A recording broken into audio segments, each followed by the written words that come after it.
All right, so why don't we start like we always do at Providence with prayer in the name of the Father, the Son, Holy Spirit. Amen. Dear Lord, thank you as always for your presence in our lives. Send the Holy Spirit. Give us the wisdom and guidance we need to help our young people. In Jesus' name we pray. Amen. In the name of the Father, the Son, Holy Spirit. Amen. All right, so what we're going to do is kind of categorize this into two parts. I'm going to do an overview, and along with that overview, we're going to review the handout you have.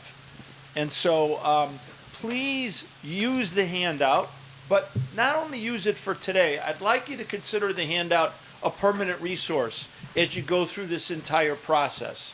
Okay? The other component of the second part of the program will be Mr. Murphy, who's going to take you all through some software that's going to be really helpful. So I want to start by having you looking at the slide here. And one of the things that oftentimes is an error that many students and sometimes families make is they go too fast through the process. They start thinking too soon about the end result. Where am I going to go to college? And so to try to get you to find some balance here, what we've done is we've put together the concept of looking at this in terms of three phases. And when I describe exploration to people, I like to look at the analogy that it's a tennis match. And with a tennis match, you control serve, right? So you have the ability to be able to look, investigate, research, analyze any schools you want across the country. You're controlling that process. But of course, that changes when you serve it to them. Serving it to them is literally the application phase. And now that control moves from you to them, right? They're going to control everything. They're going to control acceptance. They're going to control money. And ultimately, that will come back to you, right? And this is where our seniors are at now. They've been through the process and pretty much know not only the schools that are going to accept them, but by now, they've got a pretty good handle on the kind of offers they're going to be receiving or have received from each of the schools. So when Mr. Murphy and I are done with all of the juniors and all of the parents of the juniors, we are going to get back in March and April and work with each of the seniors to help them through that final phase of getting to that decision. Now that decision doesn't have to get made until May 1st, the senior year. So rather than trying to do it all today, what we're going to do is focus on exploration, okay? Because that's where we're at now. And you're going to explore in February, March, April, May, June, July, August, and it will bleed in to the fall. But exploration, obviously, means that you need to understand what are you really trying to explore? What questions are you really trying to get to? So what I'm going to do is propose something to the students. I'd like not the parents to respond, but I'd like you guys to think this through with me. I'd like to get some of your input to see if you can think through some of the areas that I'm going to talk about. We're going to focus on three lenses, and I'd like us to start with academics. So what we have is a landscape of 2,000 four-year institutions. And we've got to get started. We have to figure out a way to get started. Now, if we focus on academics only, there's always that first question. A first question. If we can get asked and answered, we've got a place to start. So, any one of the students want to take a guess at what's that question? What do I really want to know so I can begin the process? Again, focusing on academics only. Colin, you want to give it a shot?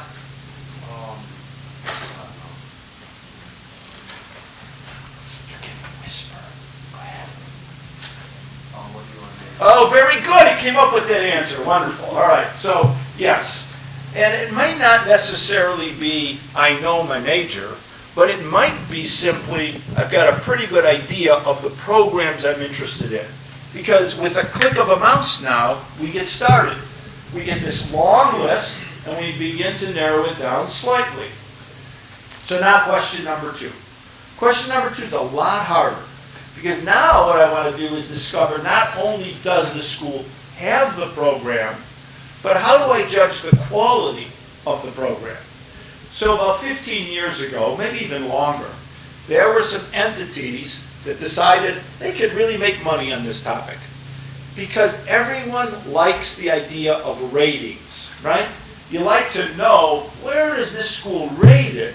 And so you could pick up U.S. News and World Report or Barron's or Peterson's Guides, and they will tell you, oh yeah, we have placed Indiana's business program in the top 5. Now, that can be helpful, but understand there's no universally accepted rating service. So I'm going to throw that back to all of you and say, sometimes you just have to do this yourself. It might mean when you visit campuses, you sit in classes, you talk to professors, you actually look at the curriculum. At some point, though, you're going to want to make a decision. Does the school have what I'm looking for, or the multiples of programs I'm looking for? And is the quality of the program also going to meet my needs? But I think question 3 is the most important. Because ultimately, and I'm going to say this as a point of emphasis, if I could, to the students, it's less about where you go and more about where are you going to do well. Less about where you choose and more about where can you do well. And ultimately, this is not easy, right? What places can you be the most successful? But I am going to give you some data points that might be helpful here, okay? Colleges are going to post information about their students when their students were in high school. And the 2 pieces of information they're going to post are going to be the student's GPA and their students' test scores. And they're going to call it the mid 50%. So I want you to imagine that my hands represent the mid 50%. You're going to know your GPA, you're going to know your test score, and you're going to be able to plot yourself at every school you look at. Will you fit into the top quartile? Will you fit into that mid 50%? Or at some schools, might you actually be in the lower quartile?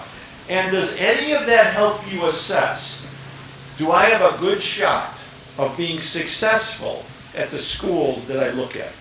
All right, so that's the academic piece. Now let's move over to a much more difficult, but yet very important piece. We call it feel, right? Atmosphere, culture, distance, location sometimes is a component. What's the weekend experience going to be like? Are my people going to be there? Am I going to find my people, right? Is there going to be a comfort level in the interactions with students? Is it a spiritual component that I'm interested in? All of these variables are the intangibles, and yet we know they're real important. Here's something I can guarantee you. Mr. Murphy and I oftentimes get a chance to talk to graduates. Oh yeah, the student is at Marquette, and they come back, and so we ask them, how's it going? None of them ever talk about calculus class, right? They tell us about their life, what their life is like on these college campuses, because that's really, really important to them. So ultimately, I would suggest when you go and do your visits, you're going to try to gauge that, right? And maybe it's asking a lot of questions. So, like, you know, you go do a college visit and somebody from admissions gives you a tour. And it's fine. It's good to talk to that person. But I would much rather also see you just venture off and talk to any students. You know, things like, what schools were you considering when you decided on this one? What did you like the most about it? Is there anything you don't like? Some of these things might be helpful to you as well, because you're really trying to get to, am I going to fit in? Is this going to be right for me? Okay, I do want to give you a data point. I want to talk about something statistically that you can actually look at. Colleges post something called retention. Retention is the percentages of students that return from freshman to sophomore year. And you're going to see great variety here. You'll see some schools that say 75% return, 85% return, 95% return. So sometimes people think of this as like a happiness quotient. You know, kids that are returning at high levels typically are pretty satisfied at the schools they're at. All right? So that's field. All right, third point, financial. Now, I'm going to make a guarantee to all 7 students, and that is, I know, absolutely know, that you can get scholarship money. And I also know that you can get it at certain schools and not others. And so, if money is going to be really involved in the process, as it is for many, you know, how much indebtedness do we want to take on, right? Well, you obviously could then at least consider institutions, universities that we know have a history of offering scholarship dollars, okay? And we're going to show you some of that in the packet and through our discussion. All right, so in general, up to this point, does this make sense? Am I getting some nods? Okay, great. All right, now, if we could now flip to page 4. All right, so now we got to go to the next level. And the next level really is to take these ideas of these 3 lenses and now put them into schools. But obviously, it would be impractical to think that we could do this from university to university. But what we can do is we can put them as it relates to the category of schools that they're in. The category. Because there are certain what we would call benefits and features that certain types of institutions have. So let's cover that. And let's start with the category that we call flagship state school. The premier state school in a given state. The largest state school in a given state. In Illinois, we've got one of these, the University of Illinois Urbana, right? And most states have one. A couple states have more than one. Michigan State, you know.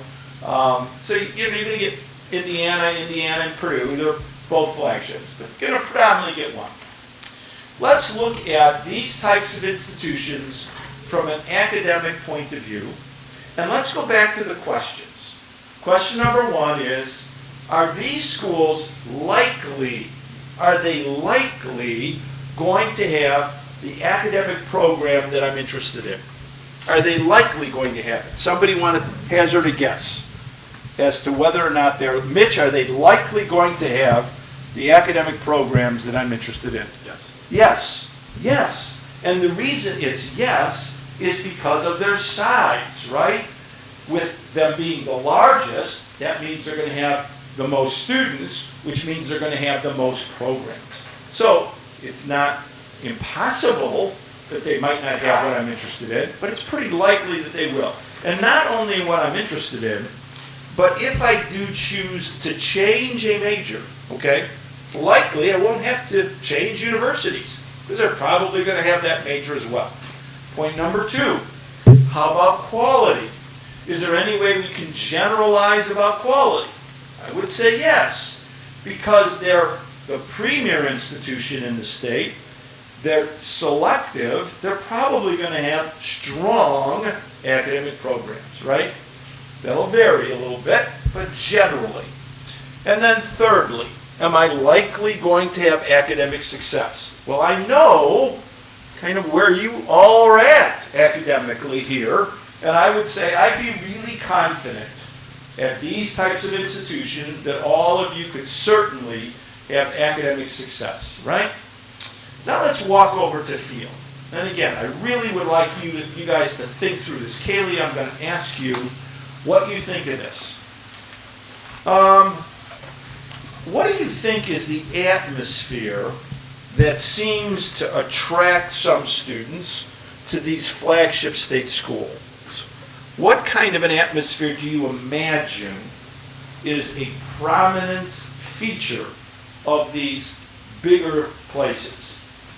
Like you go and see a lot of people doing stuff together. Stuff! Yeah! Lots of stuff! Right?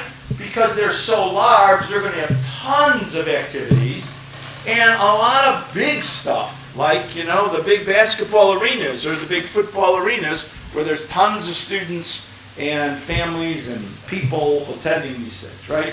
So that big time atmosphere seems to be the draw, the major draw from a field standpoint when you talk to students about the types of places they might want to consider. All right, now let's walk over to financials. This is tricky because this is the category that has the greatest variety of whether or not they're willing to offer money. So I could tell you there are 4 Big Ten universities that aren't very good at this, that are not very generous here. U of I, Michigan, Wisconsin-Madison, and Purdue, okay? They are much less generous than other Midwestern flagships. Anybody in here know the Alabama story? Well, the Alabama story is about 10, 15 years ago, they had this real desire to recruit students out of Illinois. And they had success with it. And the way they found success is they took the brightest students out of Illinois and they dumped in tons of money. Big time scholarship money. And so if you look at the wall of where our kids go to school and you look at the different places, Alabama's popped up almost every year because of the scholarship resources that have been provided. So what we have found is that a lot of these schools that happen to be south of here, the flagships, are indeed more generous or seem to be more generous in this area. Okay? All right. So those are the flagships. Now I'd like to walk over to the other state schools, but not the premier state schools, not the flagships. So let's go through who they are in Illinois. Who are some of these non-flagship state schools in Illinois? Anybody want to just jump out with names? Illinois State. Yeah. Northern. ISU, certainly Northern, Eastern, Western, Southern, UIC, right? These are our non-flagships in Illinois.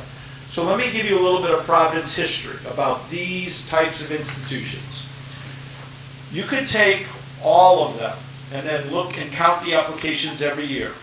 And one of these has more applications than all the others combined. Anybody want to guess as to which school of that grouping has more applications than all of the others combined? Illinois State. It is Illinois State, yeah. And there's several reasons probably. Easy to get to, I-55, about an hour and a half.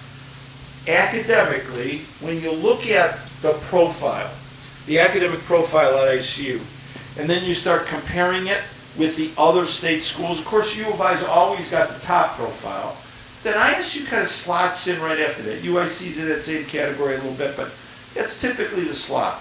So that might be an attractor as well. And usually on the field side, we get a lot of positive feedback from our students who are graduates that have attended ISU. So that seems to be an attractor. So what I would like you to do is I would like you to pop in your mind the ISU image, that type of institution, okay? Kind of a non-flagship state school, decent size, not going to be as big at the flagships, high number of programs certainly to offer. And I'd like you to plop that school into Michigan. Or I'd like you to plop that school into Wisconsin. Or I'd like you to pop that school into Iowa or Missouri. Now there are surrounding states like Western Michigan or Grand Valley State or Truman State in Missouri or Iowa State in Iowa, these types of places, right? And here's what you're going to find. All of them basically have the same features, right? And I call it like a little less than. So a lot of programs, but not as many as the flagships, okay? A lot of atmosphere, but a little bit less size-wise, than the flagships. But the financial incentives are so much better, okay? They're so much better. So typically, if I were to look at those Michigan schools, they might say things like, oh yeah, you can go here with in-state tuition, or maybe even pop in some extra money, all right? So that's the type of kind of three-pronged perspective that you can get from those schools. All right, now let's go to a category that I think is really important to talk about. It's a category that I don't have to give you any examples because you will know all of these names. This is the highly selective category of schools, right? So you're talking about the Ivies, Notre Dame, University of Chicago, Northwestern, Villanova. It's a whole bunch of these. All right, let's look at them academically. You will never, ever have to worry about the quality of a program at these institutions, right? Everyone in the country, and I'll be honest with you, everyone in the world thinks that these are the best schools that anyone could possibly go to. Their academic quality is going to be extraordinarily high. But on the academic side, what's so significantly different about these places is how hard it is to get in, right? So instead of taking 65% of the students that apply, which is kind of the national norm for most schools, now at Providence it's much higher. We know that. Our kids get accepted at much higher rates than the national norms. But at these schools, you're still talking about 3%, 5%, and it's not 3 or 5% of the student population. It's 3 or 5% of all of the kids that apply to these schools, which are the brightest anyway. So it's a tough thing to crack, getting accepted at these places. Now, you guys are all really good students. So in no way am I saying you can't apply to these schools. Encouraging you to do that, but not only them, right? You wouldn't want to only do that grouping of schools because the numbers game just doesn't work in relationship to, logically working this out. Now, the other part of it is you're likely going to be really happy at these schools. If you look at retention percentages, it's like off the charts. 97% of students at these schools come back. Nobody typically leaves them. They want that degree, and they want the prestige of that degree. It's tough here, though, because when you look at sticker prices, now you're talking about the highest sticker prices in the country, somebody in the $70,000, $80,000 per year sticker price. And they don't have a desire to discount, to offer scholarship dollars based on merit. They don't have that desire. They can offer money, but they do it on their own need-based system, okay? So this is a tough category, but one certainly that you might want to consider as an option. Now, let's go to two others, the last two. Both of these seem to be very, very popular with Providence students. One we call the mid-sized privates. In other words, not small colleges, pretty large student populations, usually 6,000, 8,000, 10,000, 12,000 students, and very recognizable names. Loyola, DePaul, Marquette, St. Louis U, University of Dayton, Creighton, University of Tampa, right? A lot of very recognizable names.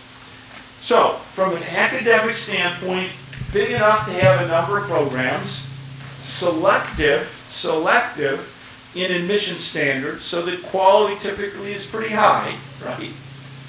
Feel-wise, there's something that seems to be a kind of a connection.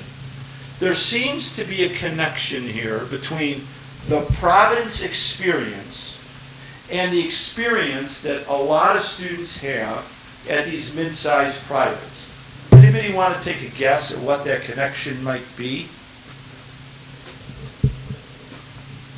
Look at the names on that mid-sized private category and it'll pop out. You'll kind of understand what I'm talking about. Anybody want to take a guess? Almost all of them are faith-based. There's a lot of Catholic universities in this category and many other Christian universities. And so maybe it's that component, the atmosphere of a place like this, that seems to attract our students to these types of institutions, okay? But clearly that's an element of feel. Now, they are always, this is true of the mid-sized privates and the traditional privates, the next category, they're always going to come in with money, okay? Always. The extent of scholarship money, to be honest with you, is really increasing. I'm seeing some things this year that kind of, make me really stand up and take notice. So it's good on the scholarship side of things. All right, now let's talk about that last category that we oftentimes refer to as the smaller colleges. One of the things you're going to hear from the traditional privates is something very different. They're not going to be able to tell you that their strength is the number of programs that they have to offer. That is not their strength. But what they'll do is they'll say that their strength is something very unique, and that is a relationship you'll be able to get with professors because of the intimacy that the smaller schools in nature provide, right? This will be the variable that they will highlight, they will talk about, and for the most part, it's very true at these types of institutions. Now, one of the things on the field side that they do really well, really well, better than certainly any other category, is they really want to know what floats your boat. They really want to know what is it that you're passionate about that you're doing in high school that you want to continue to do in college. Are you an athlete? Oh, you can be an athlete for us. Are you playing band? You can do that here. Are you in theater? You can do that here. Do you write for the school newspaper? Oh, you can certainly do that here. You get the idea, right? And not only does that oftentimes create a perspective for our students that they're attracted to because they want to keep doing what they've been doing, but it also might mean more money because they love to stack awards where they will give you some academic money and then say, well, because you know you're playing on our basketball team, we can pop in X as well. All right. So that's kind of the component here of these ideas coming together in relationship to these categories. So I would like to leave you on this topic anyway with this thought. Let's assume you get started in this process, and I see this happening all the time. And you plan out your visits and you say, okay, we're going to go to Ohio State, and then we're going to jump over to Michigan State, and then we're going to come in and we're going to look at the University of Wisconsin-Madison. And you make those 3 visits. And you might come back after those 3 visits and say, they were a lot alike. And they're going to be a lot alike. So maybe that's an approach. Maybe another approach would be to do just the opposite. Take schools in each category and then take a look at, the traditional private, the mid-sized private, the non-flagship, this flagship. Look at those and then try to assess and determine the strengths, the benefits, the features. How does that translate to my interests? Okay? And then you see the differences. All right? Hope that makes sense. All right, let's go to the next page. One of the things, too, on those examples that I gave you is that I rated them based on their generosity in the past. So that might be something of consideration. All right, I'd like you to look now at page 6, and we're going to go into another very, very important topic. So you're going to now encounter college admissions people. As you see on page 6, these are the college reps that this fall came in to visit us. They come in and they're here in this room and they talk to 2 students, 5 students, 6 students, whoever signs up, right?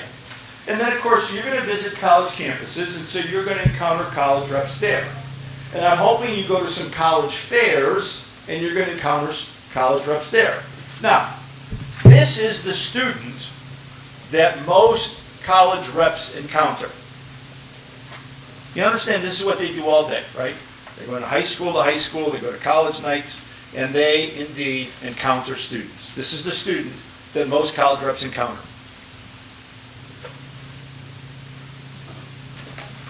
So I would really, really, really not want you to be like that. Because what I'd like you to do is to learn something that you're now going to have for the rest of your life. I guarantee you that you are going to be interviewing quite a bit as you progress in education and after education. Why not develop these really strong interviewing techniques now as you're going to be talking to these college reps? Learning how to look somebody in the eye, shake their hand, introduce yourself. I'm a junior at Providence Catholic.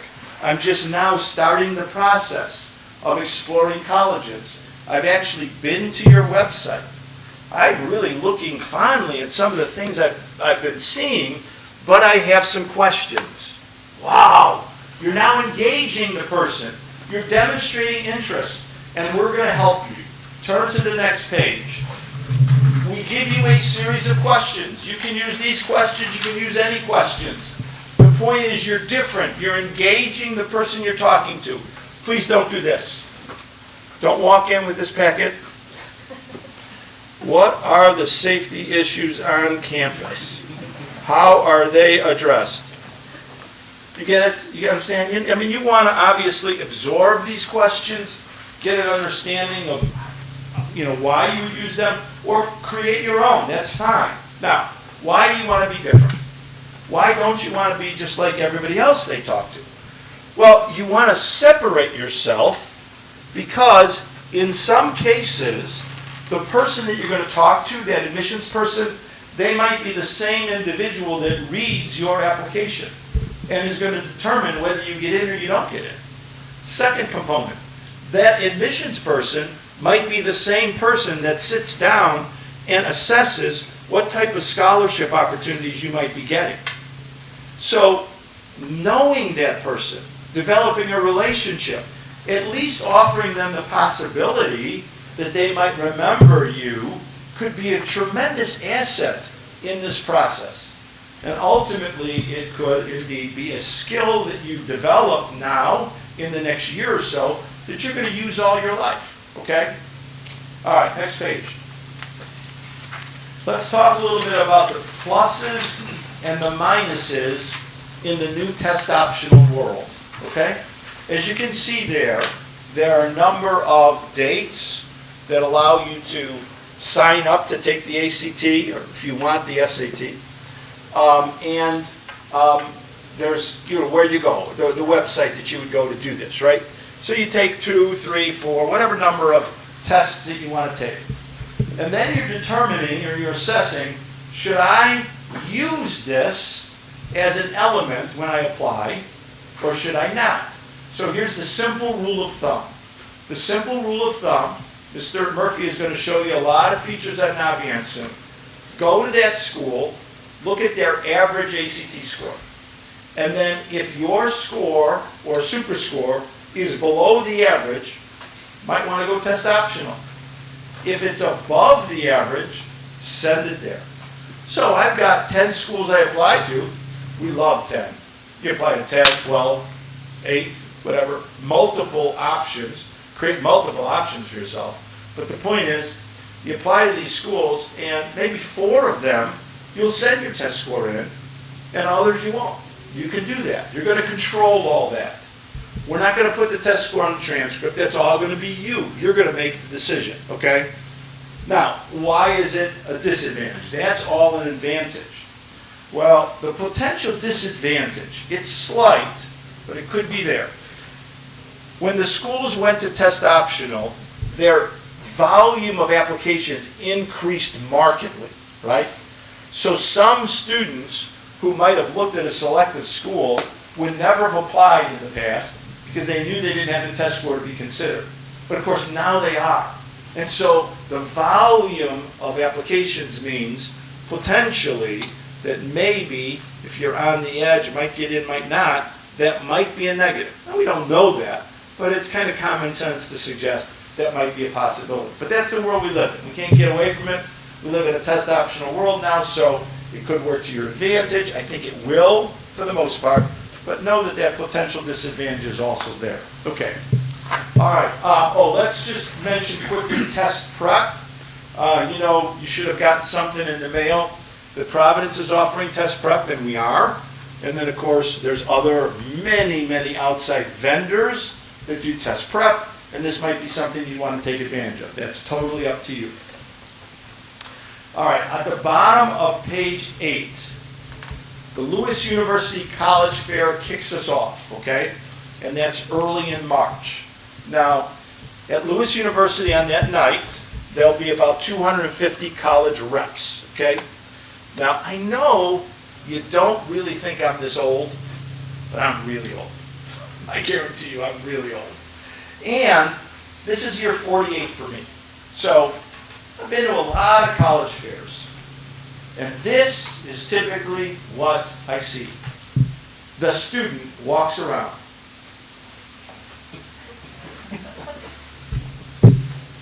And they might see this attractive view book, and they look at it, take the view book, walk over here. So, walking around at these things like it's some sort of a mall and just taking whatever you want, you're not going to get anything out of it. What I would like to see you do is go in with a game plan. Know in advance, okay, I'm going to talk to these 10 schools. Look up who's going to be there, itemize who you're going to talk to, and then make a valuable contact. Get on the mailing list, share something, ask a question. So really take advantage of that night. There's going to be so many reps, you're going to obviously want to get something out of it. And then, of course, we have our own college fair. That's on March 24th. Now, that's predominantly for students, but parents, if you'd like to come, you're certainly welcome as well. Certainly the one at the college fair at Lewis, usually there's parents and students. All right, then the 30th of March, Julie Nelson, who is an outstanding admissions rep, veteran from Xavier University. She'll come in that night and talk to the parents of juniors. If you'd like to come to that, that's just a different approach. So Mr. Murphy and I share this background and information for you, but it's good to hear, an approach from a college rep. She'll probably reinforce some of the things that we've talked about. She'll bring out some other things. I think it's a valuable component. All right, then fast forward to the fall. Okay, let's fast forward to the fall. So now we're in a situation where we're going to leave, remember that last slide? We're going to leave exploration and we're going to start to go to application. And you obviously want to learn how to put your best foot forward. So that's what we do that first week of school. Mr. Murphy and I will talk to every classroom, every senior, about how you apply, okay? The process of applying. How you use the Common App, how that's integrated with Naviance. In other words, learn how to put your best foot forward. That's the application process. And then, in the evening in September, an evening that's designated for senior parents, we'll share with you everything we've told the students so that we're all working on the same page. Counselor, students, parents, working together on that application phase, okay? So that's why we don't do it now, because it's important that we do it at the time that you'll be using it, okay? Final point before Mr. Murphy comes on. We have a major reformation. Senator Lamar Alexander got his way. He'd been working on this for such a long time. And finally, that legislation got passed. Got passed actually a year and a half ago. But as of October of 2023, everyone now will be impacted by it. So we have a new financial aid system, much less questions than we've had in the past, all different types of machinations that are going to get the end result. In other words, a system that's literally changing. And so all of that information is going to be covered in the fall. So I'll do a program on it with all the new updates that everybody will be impacted by, okay? So that'll be in the fall. All right, now last thing, athletes. NCAA Eligibility Center, write that down on your sheet of paper. If you're an athlete and you have interest in playing athletics in college, you have to register with the NCAA. You go to the NCAA Eligibility Center, you register. And then we get your transcripts sent there. Just let us know this summer, next fall, transcripts go. You cannot receive NCAA Division I or Division II money unless you're initially going through the Eligibility Center. So that's the point I want to make with that. That has to be done. Okay? All right, Mr. Murphy now is going to do software, and we'll both come back at the end to answer any questions. All right, for all the fun stuff. Students, if you can Yes, do me that's a right. favor. Mr. Murphy hasn't told you. He's going to do the fun stuff. What I just did, that's just, whatever. Everyone's sleeping. All right, students, if you can do me a favor, if you can pull out your computers, and log into your Naviance account. So this is the telltale sign who's been doing stuff, who actually remembers their login. And if you don't, there is a forgot password option on there, so you can go through that. As students do that, I know Mr. Polisani mentioned about test prep services. So we have a class here at Providence that's starting at the end of February. But we also have we have a list on our website under the counseling page, ACT Prep Services. So this is a spreadsheet of some of the ones that our students have used in the past. Like he mentioned, Genius Prep, that's on here. Just some of our more popular ones. So if you're looking for a resource list, that is available on our website. All right, I'm going to go back to Naviance. I'm going to log in here. Give me 1 minute. Hopefully I remember my password.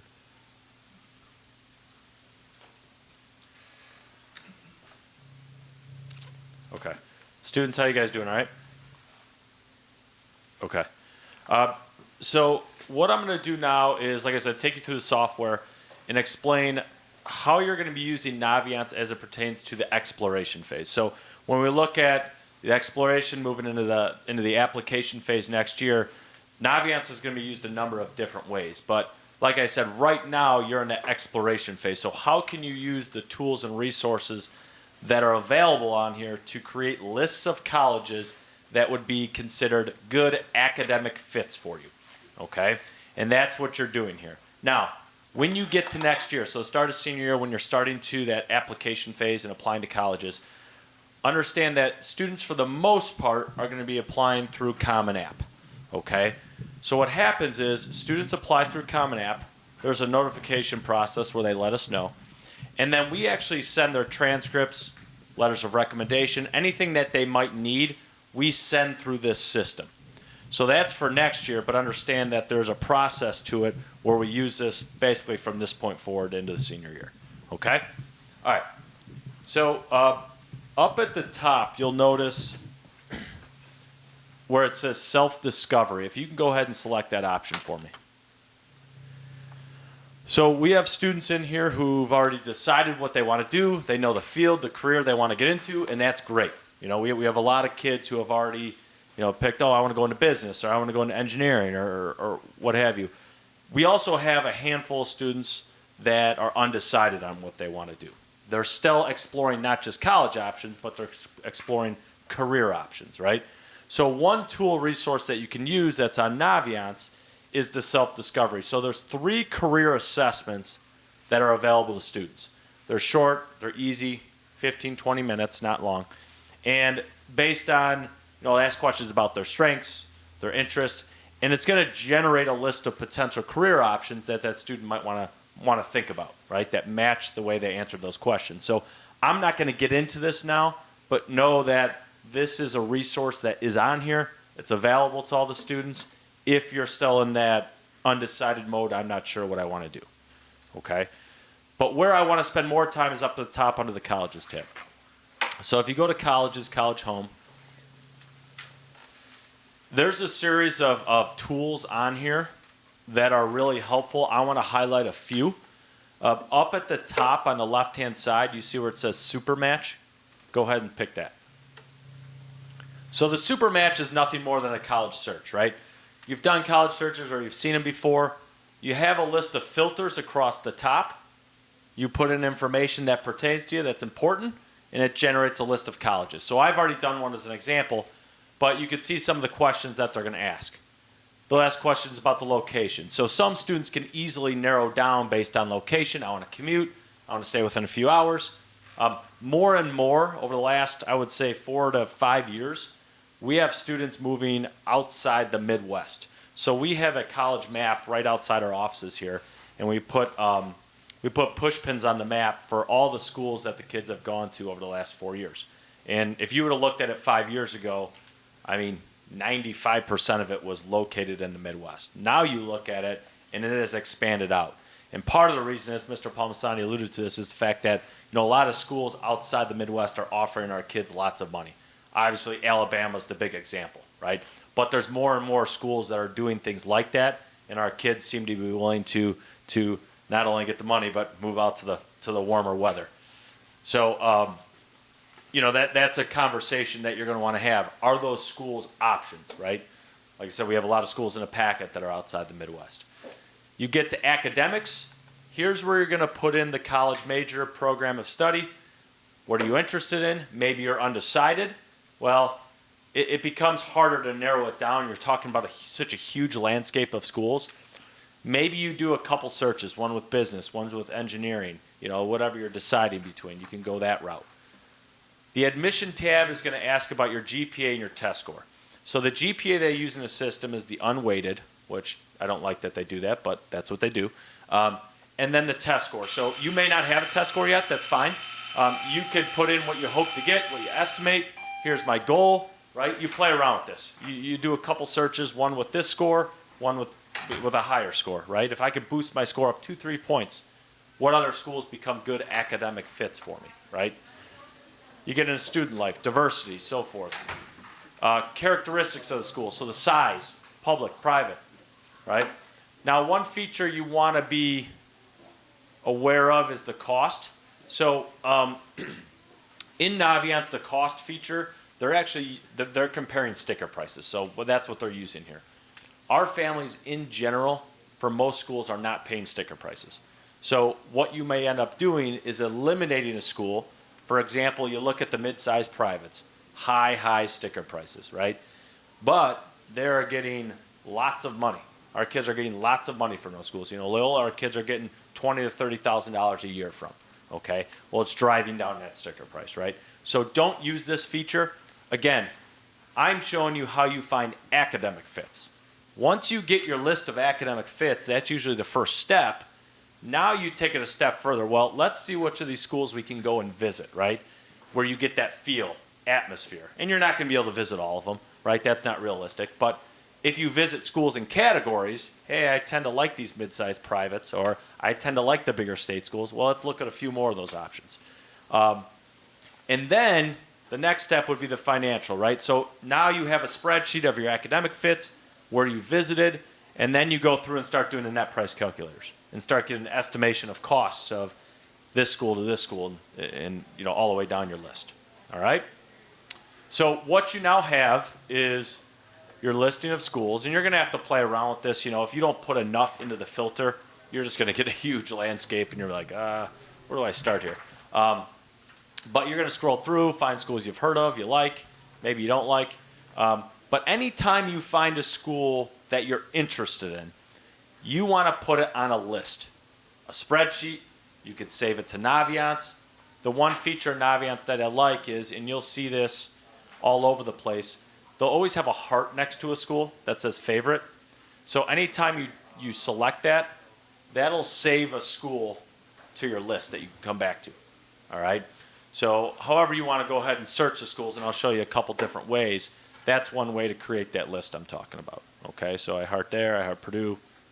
All right. And then one other feature that I think is really cool at the Super Match is what's called pin to compare. I've already chosen 4 schools. So what you can now do is you can get a side-by-side comparison of 2, 4, 10 schools, whatever you're interested in.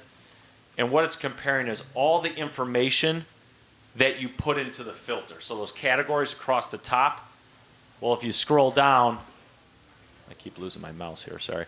One of the filters was location, another was academics. Well, it has basically a itemized list of, hey, here are all the things, and here's how you can compare them, right? Now, if you want to go a step further, so if I'm interested in, we'll choose Wisconsin as our example today. So if I choose Wisconsin, it'll bring me to the profile page. Every school in the system has a profile, right? And ultimately, this is where you want to get to determine academic fit. Okay, yes, I know they have my major, right? But what else, all right? How can I find out more information? So here's what a profile looks like, right? Graduation rate, acceptance rate, and so forth. And I'll show you where you can get some of our data. When you get to next year, one thing that students are going to have to be aware of, and we'll talk a lot about this when we get to next year, are application deadlines. So schools will have all different types of application deadlines, right? There's early decision, early action, regular decision, rolling, and we'll talk about what all those mean. But the big deadline that most of our students apply by is a November 1. About 85% of our students typically apply by November 1 early action deadline. Okay? Well, you can go on, it'll list it on Common App what their deadlines are. It can list it on their website, but it also has it listed here on Naviance. So something else, that tries to keep you organized. It's kind of like a one-stop shop. You got everything you need right there. You'll also see a yellow box, depending on the school you're looking at, that says counselor comments. So any of the schools that come and visit Providence, so the list that's in your packet, I forget what page it's on, 6 or 7. Like I said, they come through in the fall, and anytime they're done talking with our students, we'll sit down with them, we'll interview them, we take that information, and then we put it here. So that's directly from the college rep. Okay, so our more popular schools are going to have something. If you go to studies, this will have, you see what's called top areas of study. So this is what the school determines as their top programs. Okay, student faculty ratio, average class size, that might be important to you.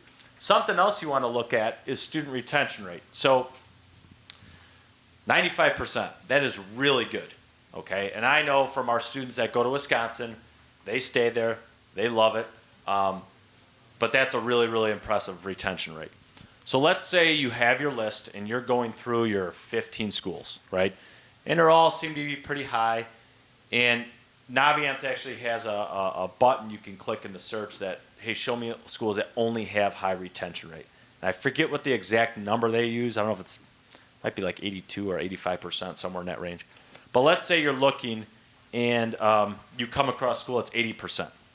So what that's telling you is 20% of their freshman class did not return for sophomore year, right? Why? Okay, that raises a red flag for you. So students, here's a question you might want to ask. When you're going through this, don't just write off the school, talk to the rep, right? Ask them a question. You can reach out to them. I'll show you where you can find their contact information on Naviance. You reach out to them. One, they'll be impressed that you know the retention rate. They'll be like, "Whoa, how'd you?" No student knows that. But two, why aren't students attending or coming back for sophomore year? You want that answer, okay? So that's the type of information data that I find is important. If you go to student life, okay, again, more data, something like percentage of students who live on campus. This could be a little misleading, so I know people see this like, wow, why is that so low? Well, some schools require all freshmen to live on campus. Some schools, like Notre Dame, will say you have to live on their freshman and sophomore year. Okay, so their students live on campus are a little higher. All right.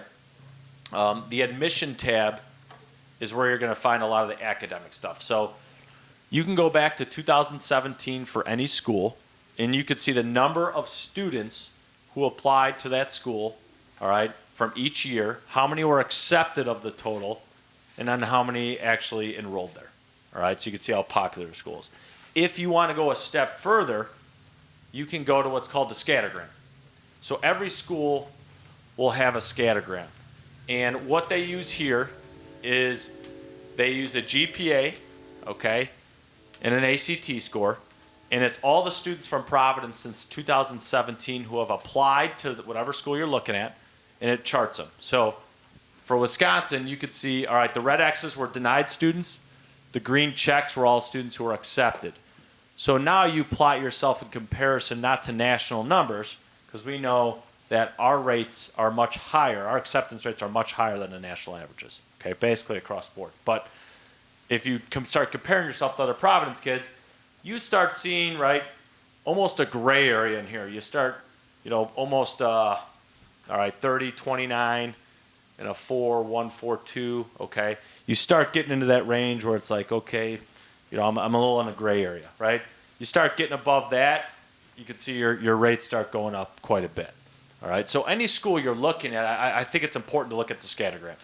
Is that school a reach, right? Is it a safety net, right? What is it? And that's fine if it's a reach. There's no problem with that, okay?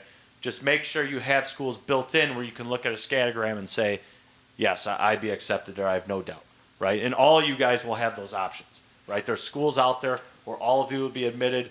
You get lots of money. They're out there, okay?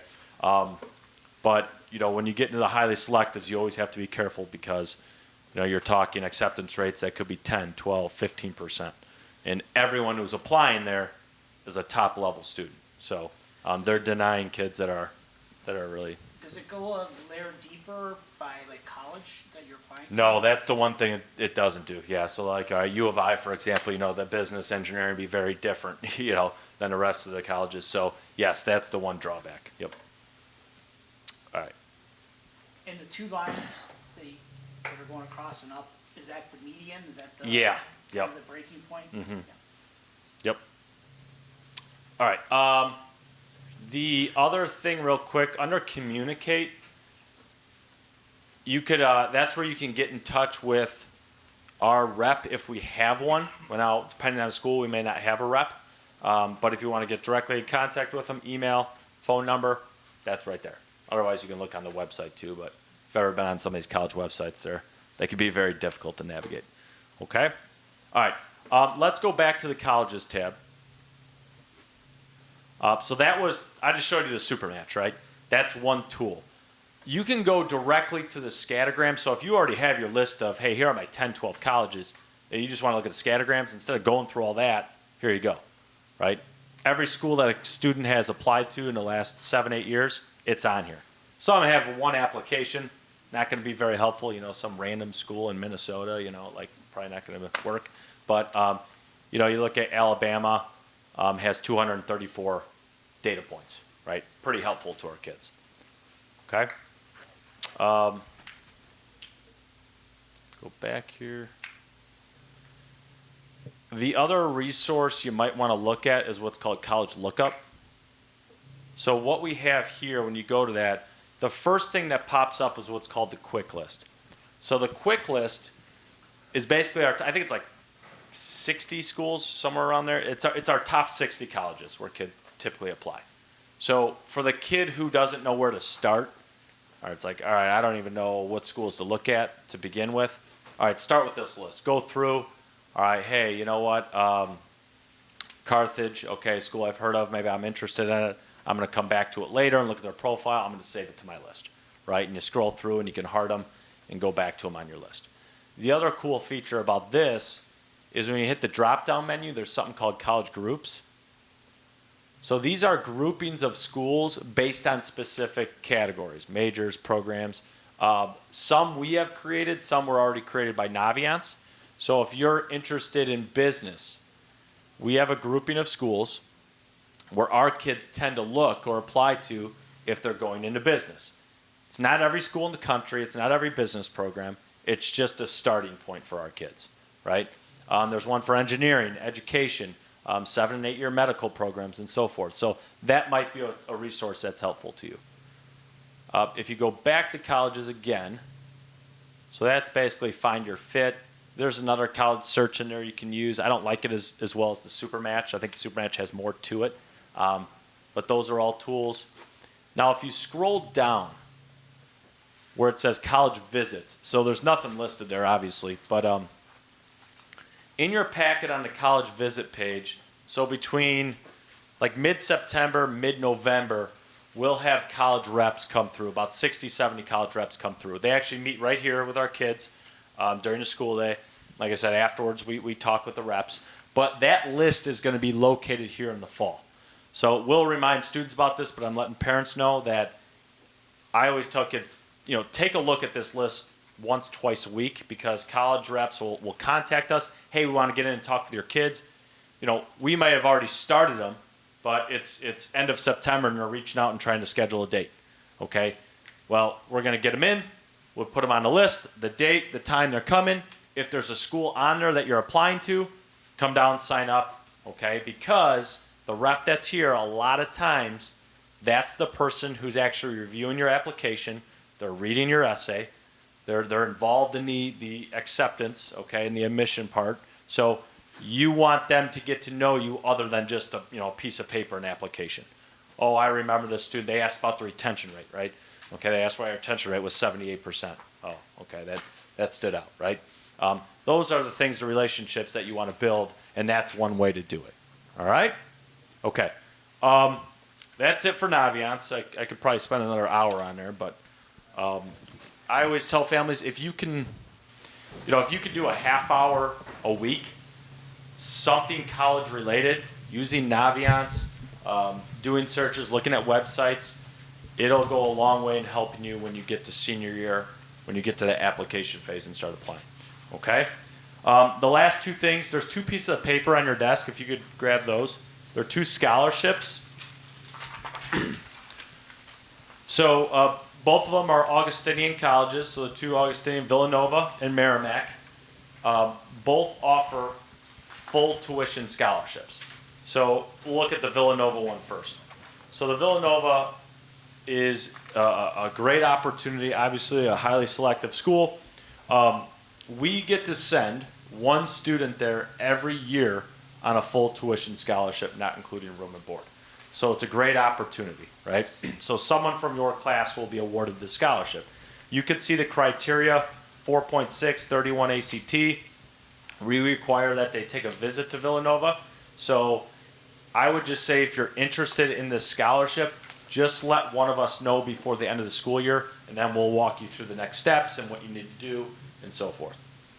And then the Merrimack, so the Merrimack scholarship is a little bit different. So this one is not so much academic based.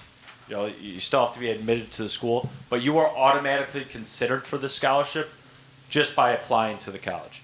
Okay. Now Merrimack gives out full tuition scholarships, but it's not guaranteed to a Providence student. So they will give out a couple a year to any of the kids that apply from any of the Augustinian colleges or high schools from across the country. So it's possible we could have one, maybe, maybe not. But again, I would say if you're interested in the school, let us know before the end of the school year so we can kind of help you through that to try to maximize your chances of being awarded that scholarship. Okay? All right. We are done with our spiel. We'll open it up for questions. Anybody have any? Yes, sir.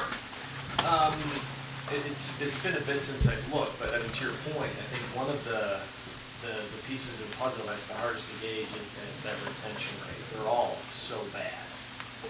You know, when I saw the high was like 80+%, I mean, that's an incredibly high number. I mean, generally speaking, you know, the numbers are fairly low. I mean, how useful is that, you know, that data, you know, when you're just kind of walking in and evaluating? Yeah, good question. So it's worse when you look at percentages of students that graduate in 4 years. That number is very low. And oftentimes there's a lot of reasons for that. Students transferring to other schools and so forth. I think that the feel aspect of this entire process is, you know, there's kind of like two phases of it to it. That's how I would view it. One of which is, am I comfortable enough when I analyze this school to say, this is on a list of schools that I'm going to apply to, okay? So there's one element of this feel to at least get to that first phase. But when I get down to my last three, and I'm now in decision phase, you know, we're always saying to students, make another visit. You know, try to do as much as you possibly can before that final choice so that you're comfortable that the atmosphere is going to be right for you. Because I don't think that you can just look at the retention figure and get an awful lot out of that. Right. Obviously, you know, higher percentages might give you a little bit more satisfaction, but in and of itself, it's just not going to be enough. Anybody else on the question side? Yes. I don't know, like, if like this is, if you know about it or like not, but like for the University of like Arizona, like for kids who have gone here in the past, like have they given like their feedback, like what they thought of it? We haven't had tons of kids at Arizona or Arizona State. You know, there's something about that climate that's pretty attractive. I don't know if you've heard. Yeah, it's not a school that people will like to leave. Just kind of a fun place to be at, certainly in the geographic area that's fun. So I wouldn't be too worried about people not liking it. That'd be my general sense. But we haven't had a lot. You think, No, Mr. Murphy? Arizona State, we had more than Arizona. More than- yeah. I'm trying to think back. Yeah. I know I had one Arizona. last couple of years, I'm trying to think who it was. So the other thing that is a possibility is, you know, if you're interested in a school that, okay, maybe it's hard to visit, it's far out, whatever, and, or we might be able to get you in contact with alumni if we have contact, so I've done that before. So that might be something, you know, you just reach out to us, let us know, we can see who went there. We can get in contact with them, we'll let them know, and set up a phone call or whatever with you. Yeah. That's the other great thing about Naviance is we've got all that data, you know, so we know where kids went, and so that can be helpful. Anybody else? Yeah. We've been doing some college visits on the sports side of it for softball. Is there a way you would recommend kind of making a connection with the academic side at the same time with the sports side, so it's not a second visit necessary, or, you know, is there? Yeah, absolutely. So if you're like being pursued on the athletic side, which the timelines are really shifted when there's athletic stuff involved. So if coaches are having people out and students are out visiting, you know, let the coach know that you would really like to talk to somebody in admissions as well. You know, have them set that up for you. And if they don't do it, then just pick up the phone and call yourself and indicate, I'm going to be out on X number day. The coach wants him to come out. Definitely get an opportunity to talk to somebody in admissions. Yep. Anything else? Okay, students, believe it or not, there's like 20 minutes left in class that you can run and get back to. Such enthusiasm. Yes, go. Students, you're gone. You got to go back to class. Parents, there's an evaluation sheet. If you wouldn't mind filling that out, that'd be great. You look so excited, Peter. Just like you can't wait to get back. How does that